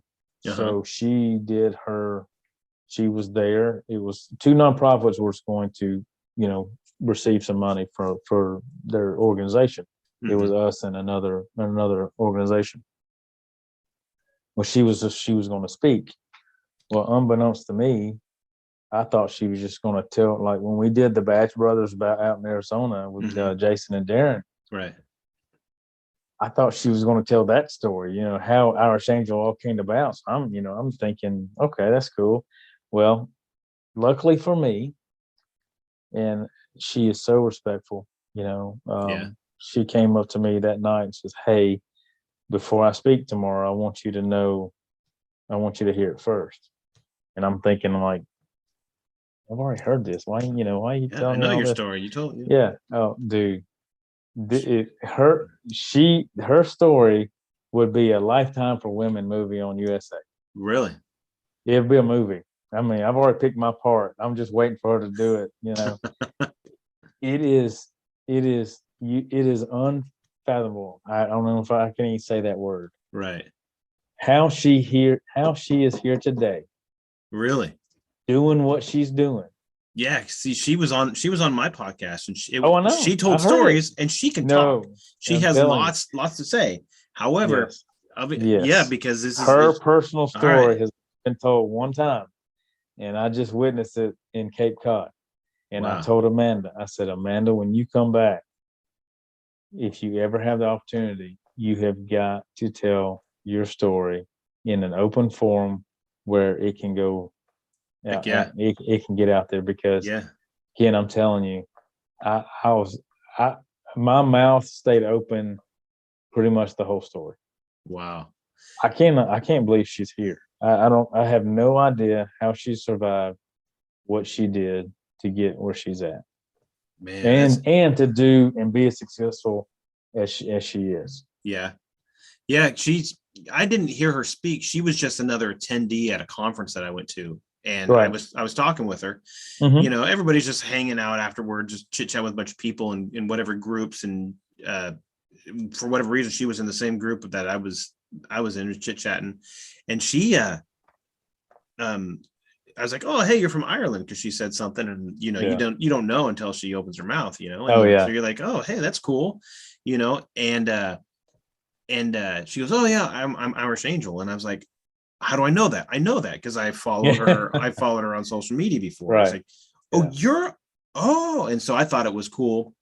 She Yeah. tells the story how she gets the name and the whole thing, Mhm. and then, but I didn't know. I've not heard her speak. I haven't had that opportunity, so that's cool. That'd be awesome. I have to watch myself, because when we're talking about Irish Angel, and we become really good friends, and really close, and I know where her heart is and her brain is, and I wish more people could see it. But when we kid around all the time, I have to catch myself sometimes, because I say a lot of her Irish her Irish stuff, and I have to watch it, because a lot of people don't know what they mean, and then I'm just learning what they mean. So Right. I have to be careful. She's feisty. She's a but That's funny. Yeah, but I'm telling you, she's golden. After we recorded episode, she was on episode 42. For those of you Right. guys who are like, "Hey, where's that? How can I hear more about her?" Going back to episode 42, look that up, and all the stuff to find Irish Angels on there. But I went and told my chief. I said, because he was like, "Oh, okay." The pertinent thing about that is that he grew up in Ireland. Oh, really? Yeah, so his whole family's from Ireland. Well, see, and stuff there's like our that. end right there. See, Right. that's how we'll And come talk to the. so he was like, yeah. I was telling him, "Oh yeah." So we got to talking about, he's like, "Well, where did she say she was from?" I was like, to be honest with you, I don't remember. And then so he said he listened to the podcast because he's got a little bit of a commute to get home and stuff. And so he said, "Oh, okay, yeah." So she was from Dublin, and she's over by the airport, which, I knew that because that's where he grew up, in Dublin, and Really? so, yeah. And so he was totally interested in that whole thing. So absolutely, I think, you guys would be welcome over this way. And I think he'd love to meet her if we ever got that chance. I cannot tell you, if there's ever an opportunity that there's, and we have the bash in Boston coming up in September, and Jason is speaking, David Bray's singing, and we have a lot of people. I'm like, I've got to convince her to get in front of a big audience.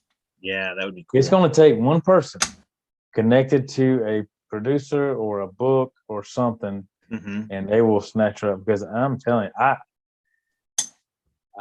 you, I will never compare people's stories with whatever. I mean, mine was a crap show and all that, but from a little girl to where she's at now, it is absolutely, you just, I cannot put it to words. Wow. That would be, that would be so so cool. The more that she gets that out there, the more she gets that. And I told her that night.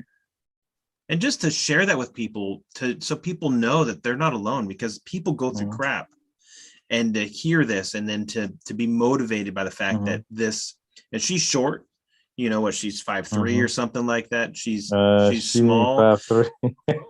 Okay, 4'8". I don't know. I was translating it to metric system for her. Exactly. Yeah. Oh yeah, she uses stones, and I'm like, what the hell is that?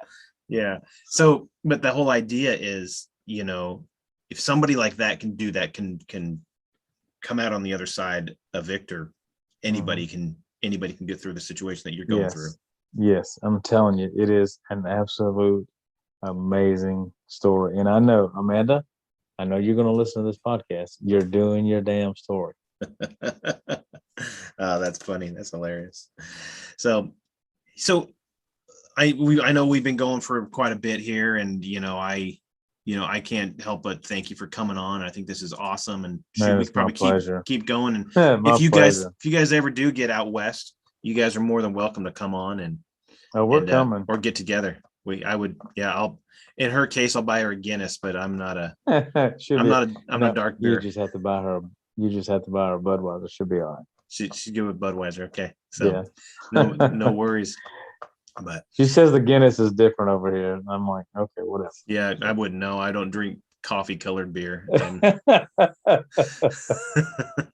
so, so I guess, as we get through this, where's the future for Scott Mingus? What are you looking at? That's a good question. And people ask me every time, well, what are you doing? What are you doing? So I tell them, well, I'm helping with this team and I'm helping with these dogs and I'm flying with our essentials. Like, you're getting paid? I'm like, no. Yeah, that's a good question. It's it's not about being paid. It's about I don't need anything. I'm not wanting for anything. Would I like to have more money? Sure, but it's not what it's about. It's like when I put my badge on the very first time. It was a calling. It was about helping people, and that's I want to continue training with these guys locally, and I want to continue. We have gotten. I don't remember exactly the date that Amanda did your podcast, but we got New York, Boston, Texas, Arizona, Colorado's up and coming, Chicago's working, getting ready to be up and working. Then we're trying to get Florida up and Virginia. That's where we're going to have Irish Angel chapters at. That's cool. Chapter. So we'll have the main board of directors will be out of New York, and then we'll have these the teams throughout these different states. So we're just trying to get more chapters out there so we can help people. That's awesome. That's super cool. That's super cool, and just be there for first responders, law enforcement, guys who have been through the crap, and they're struggling to get out on the other side, and to get through it as a victor. And vets too. Matter of fact, a few months ago, we flew a soldier from Guam over here. So we're reachable. It's just a matter of getting the word out and getting people the help they need. Right. That's so cool, and that's your mission now. Yeah, correct? That's pretty much. I'm good. I can pretty much. I tell her as long as she doesn't mess with my golf days, then we're good. So. Okay. Oh, so golf is the other thing. That's right. Oh yeah. So I'm playing golf a few days a week, and that's that's what you're supposed to do when you're tired, right? So I guess so. But yeah, she's headed back and sometime today, and then she will be back a couple weeks into September, getting ready for the bash, and then we'll be doing some more traveling. That's awesome. Yeah, if I remember correctly, she recorded late December, just before Christmas. Okay. Yeah, that's what she was on. So yeah, she's already gone back and come back twice since then. I see her social media stuff. She's the last one she had was her legs by a pool or something like that. And see, I get cold and rain, and she gets Fort Lauderdale, so I'm trying to figure out how that works. But she's matter of fact, she's struggling with the last few weeks of traveling in the airports. She's not had a good time. So right now she's in rare form today. So good for her. So good for you too. That's awesome. I'm glad to see that you're doing something. You're coming out. You have a solid career. You do a lot of good. And you can't even gauge the amount of good that you did, the people that you helped.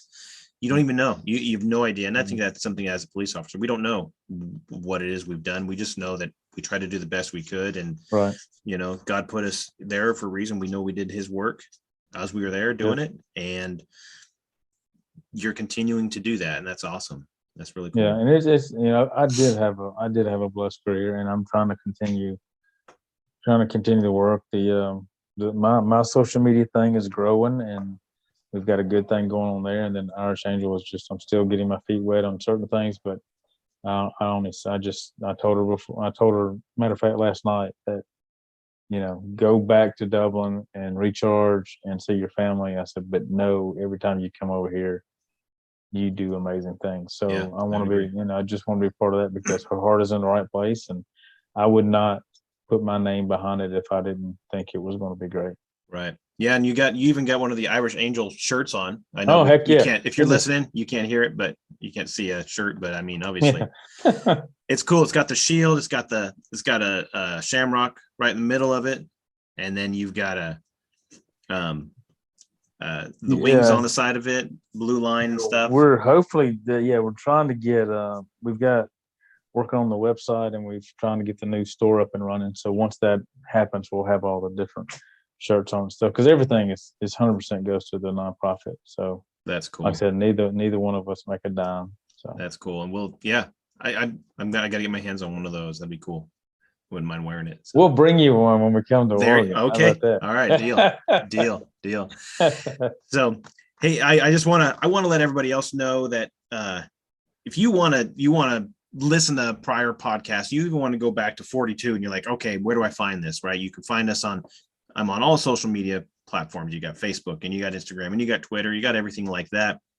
You've got, you can find me on LinkedIn, and you can find the podcast on the What's a Hero podcast.buzzsprout.com. Like I said, every prior episode's on there. You can stream it. It has links that'll take you to your favorite podcast platform. Download it from there. Downloads help us. It works out pretty good for me. It's cool. Helps me get kind of a good ranking, on listen notes or whatever it is I'm listening. People listening to the podcast on. And then it helps more people want to be on the show because they see, oh, hey, this guy's got some validity, and so I try to have validity anyways. So absolutely. And but go through there. Where can people find Scott? Where can they find Scott Mingus? That's a good question. So on my social media, of course, on the TikTok, it's at SWAT 3474. So say that again. SWAT, SWAT 3474, and that's on TikTok. That's where I do my group, hashtag head up group, and it's the symbol up instead of the word up.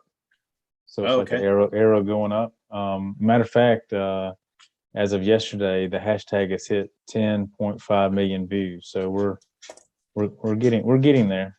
Cool. Very cool. So, so I do that. And then, of course, hey, buddy, on Irish Angel, it's irishangel.org. We are on the website. What we're going to be doing is I'm going to start a blog. I've got one in the queue right now. We just are waiting to get it put out there. But my thing is having an out. I don't care what you're doing, whether it's golf or walking or in the garden or reading or whatever, something that you find that allows you to hit the pause button, relax, and kind of de-stress. Mine is working out, of course. So I'm going to throw some workouts out there. I'm going to throw some other stuff out there that helps me. It's not going to help everybody, but it gives people an out. And that's what I tell people every day when I talk to them. I don't care what it is. I don't care if it's knitting or basket whatever. weaving. Just basket weaving. I don't care because I know I can't do that. Yeah. But if it makes you happy and it cuts out the rest of the world, then by all means do that. Yeah. And when you do it, you take your cell phone and you put it away and you don't do anything with it. You have your time. That's the key. So when I go into the gym, I put the headphones in and I am zoned in on that. I'm not talking to anybody. I'm just getting my workout in and trying to de-stress. Right. Yep. So, I want to thank you for, your whole service. And I actually want to thank everybody, all of our heroes that we talk to on here, our nurses and our teachers and our veterans, firefighters, EMTs, and police officers, of course. Without all the work that all those guys do and girls, we wouldn't have the country we have. We wouldn't have the world we have, and, the society, the culture that we have where we, there's people out here that are willing to do something for other people. Right. For no other reason than because it's the right thing to do. That's a rarity. And those of you that do that, need to be commended. And those that support those folks, keep that up, because they need you. You are an absolute integral part of that thing. So Absolutely. So Scott, thank you so much for your service too, man. 30 years. That's a whole chunk of life. Yeah. I didn't think about it as much until after I retired. I'm like, "Ooh, that's a pretty long time." So do you have any takeaways for people? You have got a takeaway for anybody? Just don't ever give up. I tell people, keep your head up every day, and that's just kind of my go-to. But also, just there's people out there. It's okay not to be okay, and I have learned that the hard way.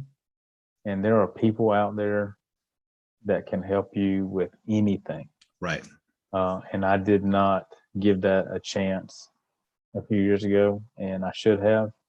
So if I can help one person, and then I'm doing what I'm supposed to be doing. There you go. Yeah. Good deal. Good deal. So like I said, Scott, thanks so much for Thank you, brother. being on today. And for everybody else out there, check out Scott, check out Irish Angel. If you see anything with them on it, go to it, help them out. They're helping other folks out. So for Scott Mingus, I've been Ken Frownfelter, and this has been the What's a Hero podcast. We are clear.